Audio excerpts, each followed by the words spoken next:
Maari bang umusog-usog ng konti?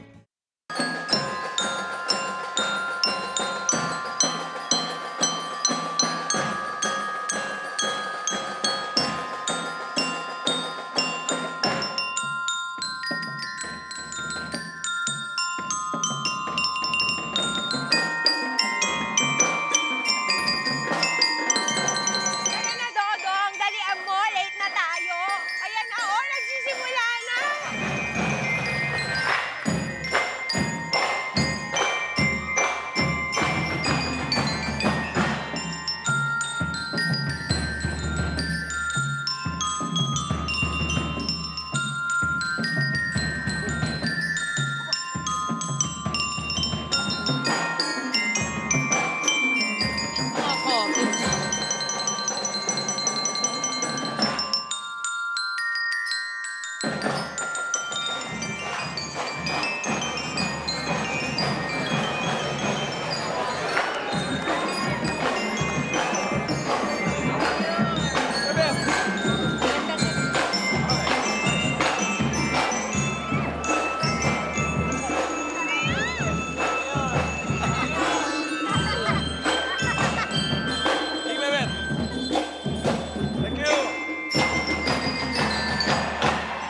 Bonggang-bongga!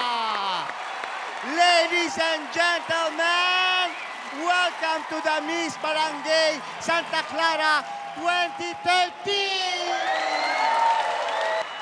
Barangay Santa Clara, are you ready? Yeah, bongga! Ladies and gentlemen, we have invited a very special guest para mag-MC ng ating show. Up-and-coming international star siya. Star siya ng isang indie film entitled Becky Nights. Taga Santa Clara din. Ladies and gentlemen, please welcome Viveka Volare.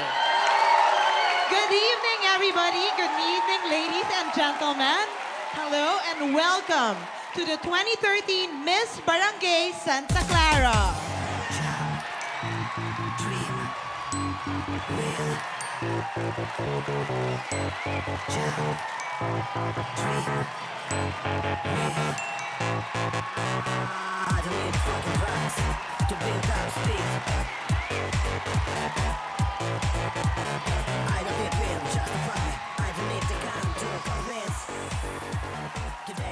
Give your smile to everyone, but give your heart to only one. Good evening, my name is Faye Nicole Marie Imperial na nagsasabing aanhin pa ang magandang body kung mukha lang naman ang kailangan sa ID.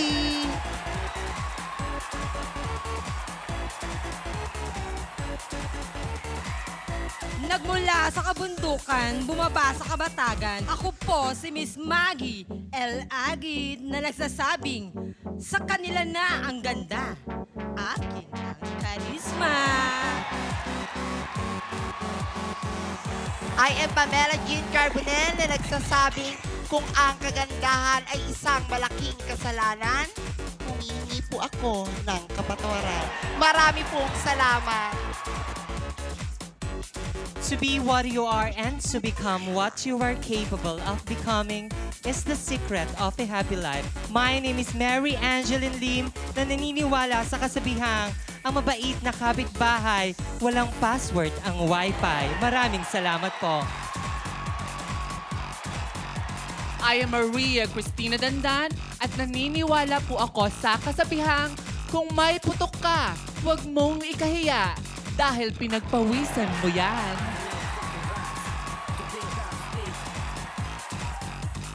Ang taong di marunong lumingon sa pinanggalingan, tsak, tulala sa aking kagandahan. Isang mapagpalayang gabi po sa inyong lahat. Ako po si Binibining Maria Divina Basa na nag-iiwan ng mga katagang, divinely ang aking kagandahan, ngunit Victor Basa ang aking kargada. Maraming salamat. True beauty is not found on the inside nor the outside, but it's right here in front of you.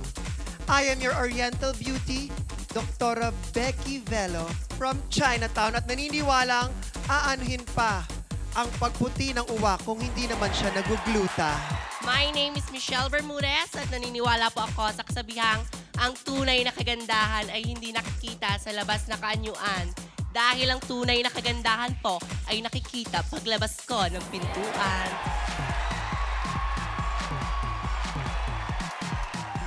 My name is Ava Santillan at naniniwala po ako na ang taong pinagpapala, tsak, construction worker.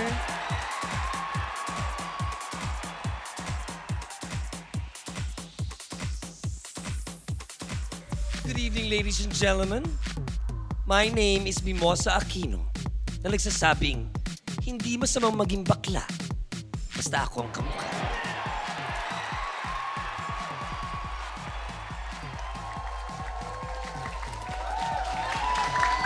Yes? Nasa ng ticket? Ha? Wala akong ticket na, pero yung family ko nasa loob na. Naku, miss, pasensya na, pero mahigpit ang utos sa amin na huwag magpapapasok kung walang ticket. Kasi fundraising po ito eh. Kakay, ba't nandito ka? Ba't di ka pa makapasok? Paano ito? Ayaw ako papasukin. Wala daw kasi akong ticket. Uy, kung ayaw mo magulantang ang pamumuhay mo, papasukin mo to. Ano ka ba, anak to ni Madam Chairman? Ay, naku, sorry po, ma'am. Hindi naman po kayo agad nagpakilala. Sige po, pasok na po. Next time, kikilalanin ko sinong hinihiya mo, ah.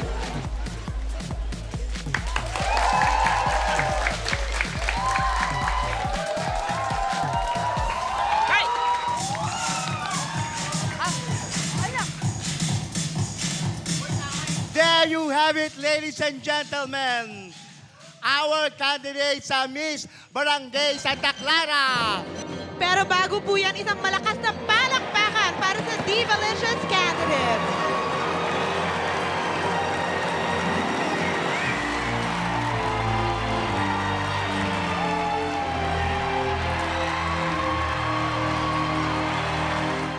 Ay, Mimosa, anak. Galingan mo, ha? Project. At lalo-lalo na dun sa interview portion. Dahil nararamdaman ko, iuwi mo ang title ngayong gabi. Winner ka, anak! Yes! Saka Mimosa, yung gown mo kapag sumabit, casual-casualan lang, huwag ka papaapekto. Basta kailangan, ang laman ng utak mo, yung title at ang prize. At higit sa lahat, yung susunod mong competition, sure winner ka na naman doon. Correct? Mamang guard. Spell illusion. Sir, bago lang ako dito, sir eh.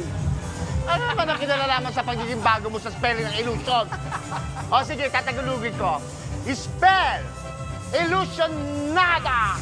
Jillian, Yes, right come on. now, Okay. pakitimbre lahat ng mga followers mo sa Twitter at pakilagay doon, spotted, isang taong walang ulo, nasa covered court ng Santa. Ay, walang ulo!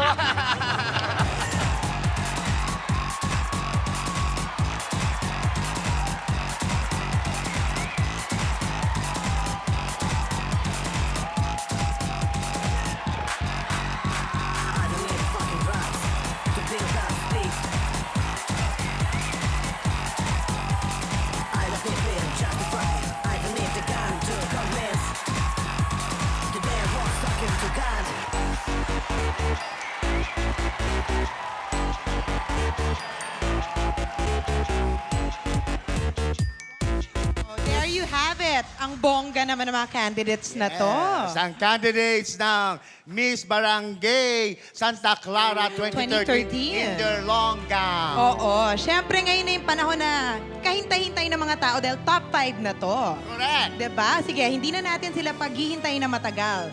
The first one for the top 5 is candidate number 8, Becky Bello.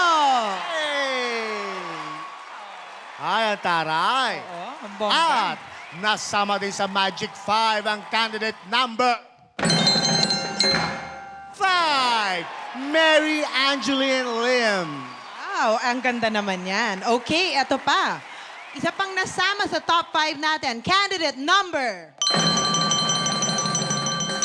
11, Mimosa Aquino. At sinuwerte din ang isa pang candidate. Candidate number 7, Maria Divina Basa. Of course.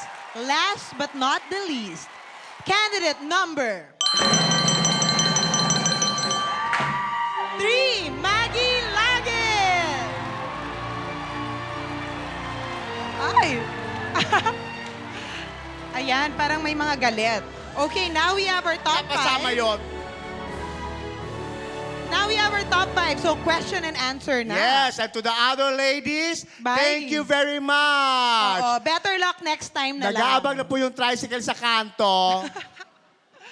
Okay, so candidate number 7, are you ready? I guess.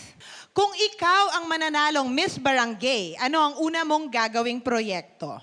I will give thanks to God and of course ask His guidance for my next project. And that will be the feeding program to those people who supported at this night competition. Ang asim! Right. And for candidate number 8, ano ang mabibili mo sa halagang 20 pesos? Defend your answer. I need an interpreter, please. What language? Okay, I will try to answer that wonderful question that you gave me. Kung ano ang mabibili ko sa 20 pesos, kung nabili ko ang aking false eyelashes sa 40 pesos, malamang isang mata lang ang mabibili ko na false eyelashes sa 20 pesos. Maraming salamat po, Miss Barangay. Sino sa mga artistang Pinoy ang gusto mong maging kahawig at bakit? Thank you po sa magandang katanungan na yan. Si Nora Honor po. Bakit? Oy, naku! Sa tingin mo, yung totoo, yung totoong totoo, ano ang pinakamalakas mong asset at bakit? I don't know what the answer. I'm sorry. Okay. Okay, short and sweet. Kung hindi ikaw ang itatanghal na winner, sasama ba ang loob mo at bakit? Hindi po. Hindi po sasama ang loob ko. Kasi may kasabihang masamang pumatay ng tao. Pero marami akong kaibigan sa kanto. Patutumba ko na lang sila. And there you have it, ladies and gentlemen. So, mamaya malalaban na natin kung sino sa kanilang 5 ang tatanghaling Binibining Barangay Santa Clara 2013.